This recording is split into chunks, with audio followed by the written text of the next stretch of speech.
the University of Pretoria's Dr. Marc Wegerif says this has been forced to diversify. Doctor, good morning to you. When you say forced to diversify, why is that, and is it working? Good morning, and thanks for having me. Well, I don't want to say forced, but one of the strategies that a number of the farmers in the study that we carried out used in order to survive and continue operating was to diversify their crops and their markets. And so I think we need to, part of the logic of the study is to look at, of course, what has happened to black farmers, and especially in the fresh produce space. And that's very important because of the contribution they can make to transformation in the agricultural sector and to employment and making food accessible as well, which is important for food security. But the logic is to understand what they're doing, how they're affected, but also how they're responding. So I think we really need to understand and build on what black farmers are doing. And some of them are out there succeeding. We hear a lot of the bad stories of land reform and so on, but there's a lot who are succeeding, and I think it's important to look at that.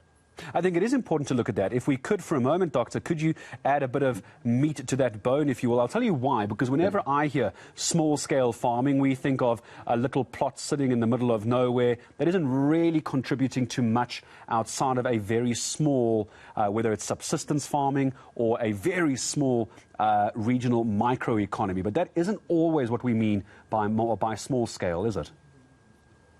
No, and I think we looked at black farmers who are selling to the markets and in the fresh produce space, as I mentioned. And I think it's important to understand their operation, very important for them.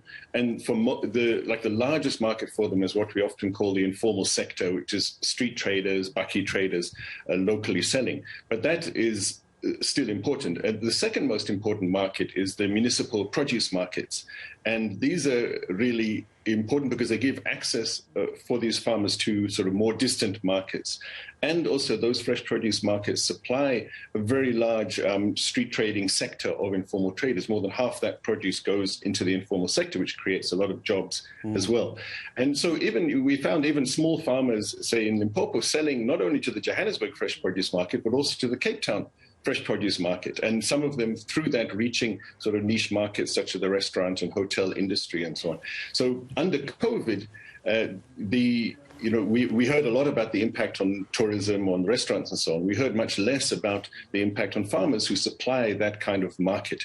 But I do want to come back to emphasizing the importance of those local markets. And that's making food more accessible because it's often more affordable for local people, which is essential for food security. And it works better for the farmer because they're getting paid cash, often at better prices than they can get selling to supermarkets and so on. And they don't have transport costs themselves and so on. So we would say build on that kind of market that is working better for small farmers.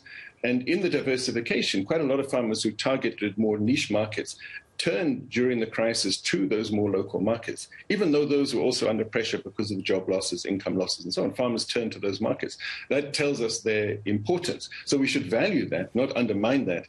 And yeah, these farmers, I mean, they're all employing people. They're selling, they're creating jobs. And when we're talking small scale, I mean, most were under 10 hectares. But if you're growing fresh produce in tunnels, as many of them are, under irrigation, that can be a big business, some of them employing 20 people, 10 people, 5 people, and so on. So, yeah, and one of the unfortunate things was that, with the pressures that these farmers faced, was that there were job losses. And, some of the farmers went out of business, even if temporarily. So there's been a definite, negative impact on this sector. There has, but it seems, Doctor, and I'm going to say thank you for your time to actually highlight the positive impact as well and how we've been able to pivot, if we will. I haven't used the word pivot for a while, but I appreciate you speaking to us. It seems it's not all doom and gloom. Yes, there are job losses, according to Dr. Marc Wegerif, Development Studies lecturer at the University of Pretoria, but there are some good news stories as well that we can actually show you here on eNCA. I appreciate the good doctor's time this morning.